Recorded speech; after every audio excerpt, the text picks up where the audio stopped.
Welcome to Sputnik, orbiting the world with me, George Galloway. And me, Gayatri. It isn't every day we have the privilege of a president on the show.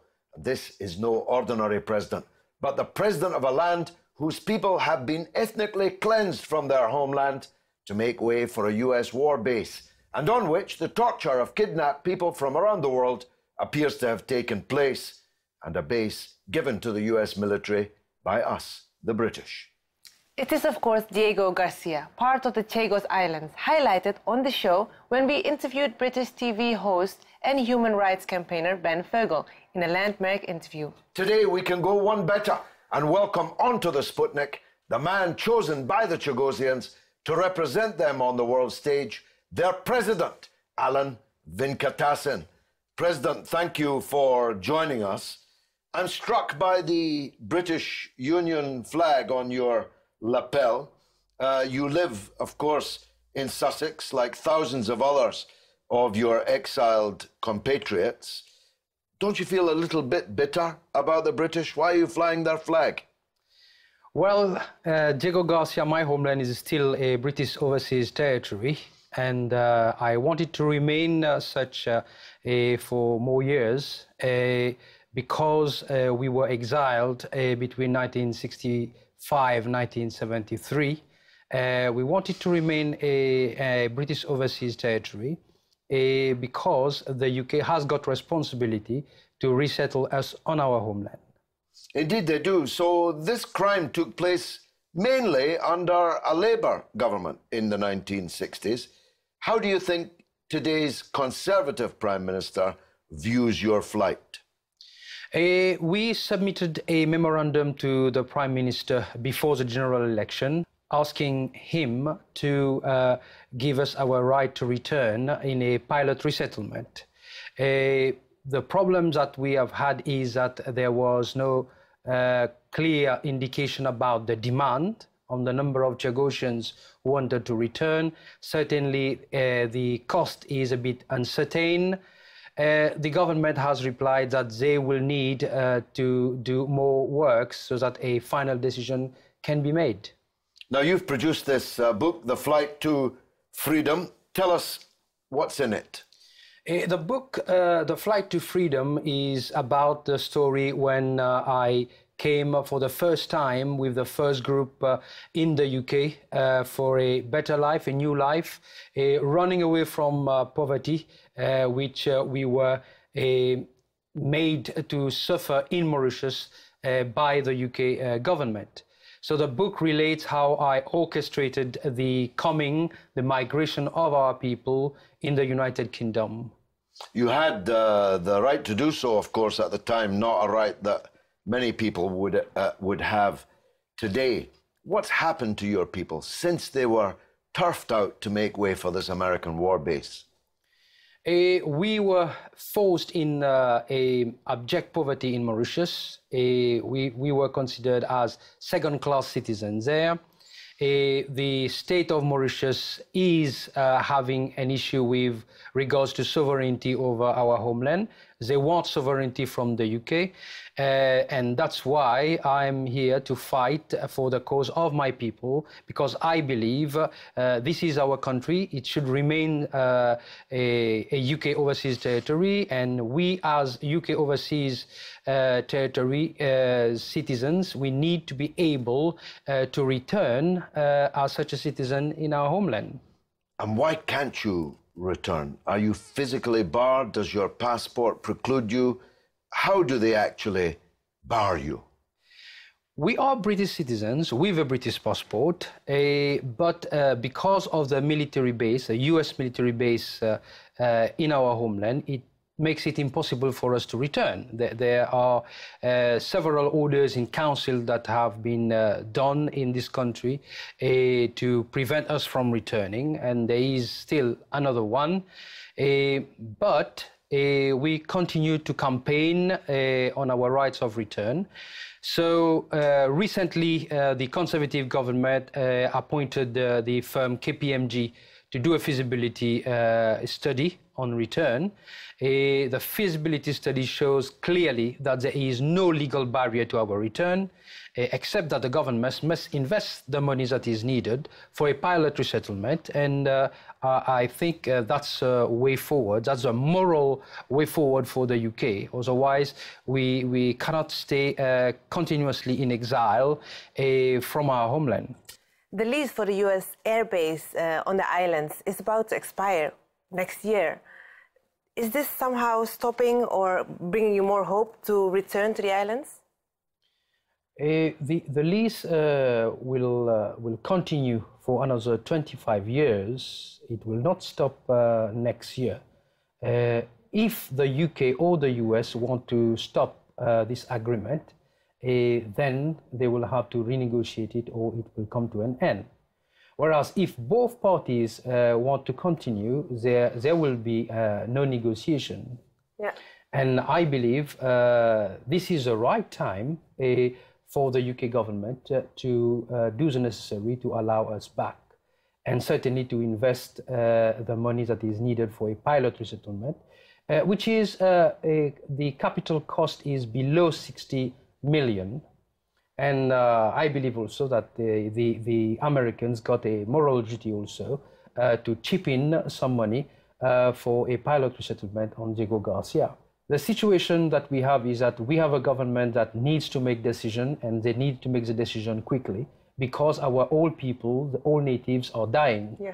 And I'm among the last generations of natives, so it is very important that we be able to return. And with the changes that this government is bringing, certainly in giving more powers to Scotland and to Wales, and all these changes that are being brought in this parliament.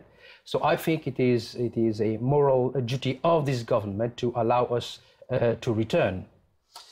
When Ben Fogel was here, he painted this extraordinary picture of the houses that your people had been forced to leave, now being inhabited by the kind of international jet set boat yacht owners stopping off, living in your houses for however long, and then sailing on to their next destination. So there clearly is no, as it were, physical reason why people cannot live in these houses, preferably the people whose houses they are, rather than international jet setters. What's to stop? Is there anything to stop a number of us just going there? Me, you, and a few hundred Chagossians from Crawley. Could they stop us if we did it? Yes, there is a legal barrier now because of the orders in council.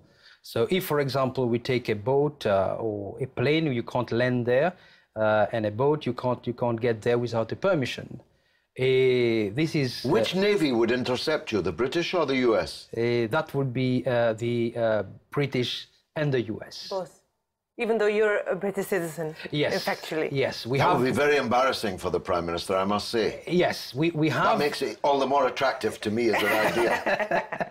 Yes, I think this is something that if this government doesn't do their best to resettle us quickly, I think that's the last resort that us as a people will have to do. Yes, it'd be a kind of reverse boat people. Yeah. People leaving Europe to go back to their homeland, and the European Navy trying to stop them. That's what I am asking. I'm asking this government to allow us to let us return, let us leave the UK for good to go in our country. There are many people coming to this country. We came to this country. They're always complaining about it. They're always complaining about chaps your colour coming here. Exactly. This would be a reverse. Yes, we want a law, we want a new orders in council allow us to return to our homeland. That's simple as that, but the government must foot the bill. Of course. Does anyone champion your cause? The government is one thing. Have you persuaded the opposition, such as it is in the British Parliament, to adopt your cause? I think the difficulty which the opposition has had in the past is that all happened under Howard Wilson, and this government has done things right in 1982 when they paid peanut compensation, but they tried to do something. And it is this conservative government also that has appointed KPMG to do the feasibility study. And I think this government got the right timing and the right decision. They can do it.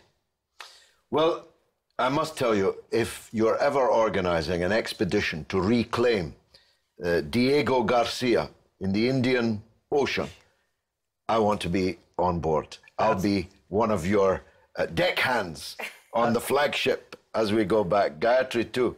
Yes. She's from roughly, very roughly, that part of the world. That's going to be great, because we are asking to return to our homeland in a very peaceful way, and we want the government to do the right thing. We want everybody to do the right thing, so that return is done smoothly. But if this government says that there will be no return, no pilot resettlement, nothing, I think that's the only alternative we must that take we have. It into our own hands. How can people help you? How do they contact you? They can contact me I'm on Twitter and I'm on Facebook. They can contact me, and certainly. And there's a support group. There's a Chagos, the UK Chagos support group. They're doing a great job, I must say. Doing very, very good job with the help of Ben Fogel and Philippa Gregory. So I think it's. I think we got a chance here, and I think the UK will need to do the moral thing. Thank you very much, Mr. President. You're welcome. After the break, the terrifying advance of the most savage and destructive army since Genghis Khan, ISIS.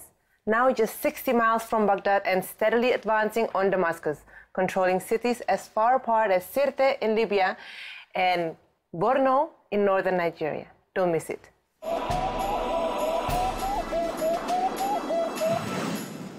Welcome back to Sputnik. The ancient Roman amphitheater in which I have myself stood in Palmyra in Syria became like some ancient Roman bloodbath, the site of mass executions last week when the ISIS Visigoths took control of the fortress town. ISIS, now approaching the first anniversary of the declaration of their caliphate, yes, it's only been 12 months, celebrated in advance with the conquering of Ramadi, capital of Anbar province in Iraq, just 60 miles from Baghdad, and in Palmyra in Syria, home of one of the world's greatest archaeological treasures. They are beginning to look unstoppable in both countries, and a growing menace elsewhere too. Certainly, if what has been fielded against them to date is the best there is, they are not going to be stopped. And a growing question is, does the West and Israel actually want to stop them? And if not, why not? Joining us to discuss the threat is the brightest Arab woman analyst of them all, Hafsa Kara Mustafa. Hafsa, thanks for coming back on board the Sputnik. The last time we spoke, this was a threat, but a far distant one. Now it's a clear and present danger that certainly in Syria, it may now be winning the war. And in Iraq, it may now be unvanquishable in the areas it now holds. Is that how you see it? Sadly, it is. It's been a pattern, it's been an ongoing pattern since the US have set foot in Iraq. You know, if you look at it in a scientific way, wherever the US spread, ISIS, wherever US tread, the ISIS has spread, and they've increased in potency. They've taken over key strongholds.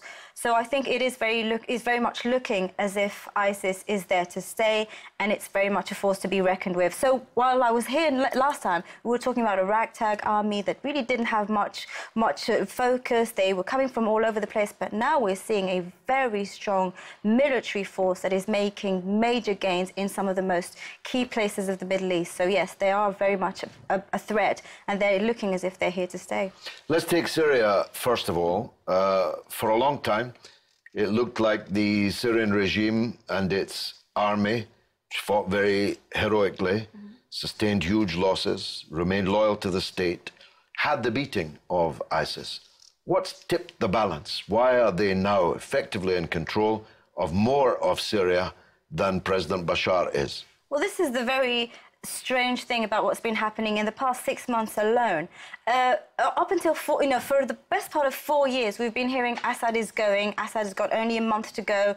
Assad is on the exit, and yet he has remained, and he has become even more popular amongst Syrians.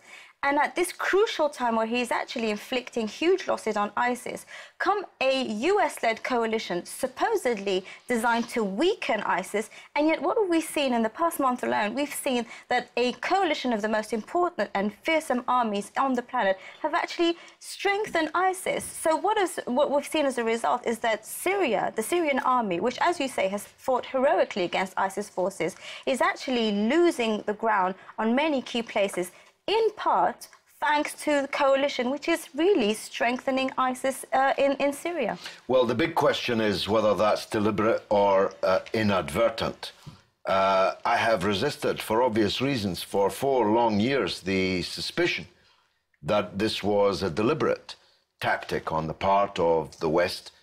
But I'm bound to say, I'm saying it here for the first time on television, that I have now concluded that the coalition which was supposedly set up to end the threat of ISIS is in fact facilitating it. I'll give you just one example. Given that ISIS, the heart-eating, head-chopping fanatics, now control more than half of Syria, which is next door to Israel, you would expect Israel to be jumping up and down in anguish at that prospect. Imagine ISIS, the Caliph, Baghdadi, installed in Damascus, next door to them. A terrifying prospect, you might have thought. Netanyahu might have been expected at the United Nations, holding up his diagrams, pointing up the mortal threat to his state. But we don't have any of that. In fact, there's not a whisper out of Tel Aviv about the dangers of ISIS ruling the country next door to them. What could be the reasons for that? Well, clearly, because ISIS are destroying the Middle East, weakening the surrounding countries, weakening the countries that pose the greatest threat to Israel, and therefore they're playing into Israel's game. Now, the one central thing that is really a major focus for the majority of Muslims across the world is the Palestinian cause and the suffering and the ongoing suffering of Palestinians. And when you see that the people of ISIS, who are claiming in some bizarre way to somehow represent Islam or Islamic interests, have not in any way, shape or form targeted Israel or any Israel interests, I think it really says a lot about the coalition between the two. And one thing that's been very, very striking recently was that ISIS forces, well, not ISIS forces, but the opposition to Assad, which are fighting alongside Jabhat al-Nusra, which is itself allied to ISIS, have actually congratulated Israel on its supposedly independence anniversary. Now, that is utterly shameful. Wherever you stand as an Arab and as a Syrian, and however much you oppose Assad, there isn't a self-respecting Syrian who could possibly congratulate Israel in any way, shape or form. And I think that really, just that little information that is, was swept under the carpet and wasn't making the headlines, really says a lot about the alliance between ISIS, between these terrorists and the state of Israel. Well, we're now going to, unless there's some spectacular reverse on the battlefield, we're going to have the emergence of a new state in half of Syria and a third of Iraq, with the border between the two obliterated. Thus, a buffer state between Iran, Iraq, Syria, Lebanon, Palestine. That may be one clue to what the Western countries are seeking to achieve here. This will break the arc, or the arc of resistance, if you like, by which from Iran to Lebanon and across the border into Palestine, support for the Palestinian people was able to be conveyed. It's clear, though, that whatever ISIS said or didn't say about the independence of Israel, in their ranks, there are some very fanatically extreme people. Are they likely to be demobilized once the current war is over, or will they want to go on and fight somewhere else? Is Saudi Arabia in danger? Is Israel in danger? I very much doubt that Saudi Arabia is in danger or Israel is in danger. For one thing, Saudi Arabia has been funding the other avatar, if you want, which is Jabhat al-Nusra and all the other opposition parties in Syria. And as we've discussed, Israel is very much benefiting from the chaos that is brought on by ISIS. Now, what we have to notice in the region, the wider Middle East, is that these groups and similar groups are acting simply in the interest of increasing chaos and warfare in the Muslim world. Now, in that part of the world, they're claiming that they're resisting Shia influence. That's one of their arguments. But of course, what is their argument when you have Al-Qaeda in the Maghreb, where there are no Shia populations in that part of the world? So really, their aim is to just increase chaos, give Western countries, in particular in the US, the reason and the excuse to come in, to invade, to send in forces, to sell more weapons to Saudi Arabia. So what they're doing is really they're giving the opportunity for the Muslim world to collapse and to be destroyed. And every single endeavor that they take is actually going towards that aim, which is to fragment the region, leave it weakened. And of course, in a wider weakened Middle East, you have a strong emerging Israel. One of the few resisting groups fighting ISIS successfully are the Kurdish women. Yeah? But funny enough, they are being supported by the US as well. How do you read that movement? I mean, the role of the Kurds in the Arab world has been very ambiguous, probably because, you know, in the fight in Iraq, they were used against Saddam Hussein. Yep. In Turkey, they've played, again, an ambiguous role. It's very difficult to actually pinpoint how the Kurds are operating. They've been fed a sort of very anti-Arab propaganda, and I think that's been very central to how they were strengthened. And with the fall of Saddam Hussein, what happened is you had Israel quickly jumping and ally with many Kurdish leaders, saying, well, actually, you know, whilst you were being gassed by Saddam Hussein, by the Arabs, you know, we can come here and help you. So there's been a sort of weird alliance between Kurdish forces and Israeli forces. Now, with the case of ISIS, they only came into fight because ISIS threatened certain parts of Kurdistan. Well, the only serious effort the United States has made against ISIS is when their Kurdish allies have been threatened. In Kobani, exactly. In Erbil. You're an Arab woman who thinks like you, talks like you, looks like you, would have no future under ISIS. The horrific attitude that they have towards women, including justifying multiple rape of Yazidi girls, for example, written by one of their women in their own theoretical journal this month, saying that it was actually Islamic to seize these girls and multiply rape them, and claiming that they celebrated when the first of the slave girls was brought into their homes. What a face this is for the Muslims. What a horrific image that's being given to Islam by these people. Well, I think this is exactly it. This is the caricature of evil. I mean, the barbarity of ISIS is unmatched, and they seem to take pleasure in exposing their depravity in a way that's never been seen before. You know, we know that armies rape. We know that war is a nasty thing. We know that horrific things happen on the battlefield. But what ISIS is doing is actually promoting it and showing it off as something to be proud of. And this is unheard of. I mean, in the annals of history, you know, people are ashamed of the crimes that they commit. So I think ISIS is really contributing to this image that fuels Islamophobia, particularly in the West, and allows countries such as Israel or the US to say, well, look, this is pretty much what Islam is. Because, of course, whether we like it or not, ISIS is claiming it to be the Islamic State. The word Islam is intrinsically linked to ISIS, and therefore it's linked to what it does. And I think ISIS are playing a major role in actually fueling the image, a bad image of Islam, which in itself fuels Islamophobia. We're going to have to interview you again because there's so much we didn't have time to reach there. Hafsa, thank you very much indeed. And now it's your turn to tell us what you think through the portals of social media. What's rattling, Gayatri? About the fate of the Chagossians, Stellarant says the following: Britain is such a free country, they can't leave it. What a truer test of freedom than that. On the possible working together of ISIS with the West, Paul Hoover says, ISIS was created by the West, so of course they're hoping their investment pays off. Well, that's all that we've got for this week. Which, alas, means that's the end of the show. You can stay in touch with us on Twitter at @RT_Sputnik, and on Facebook you can like us on Sputnik on Russia Today. Goodbye from me, Gayatri. And from me, George Galloway. It's been marvellous.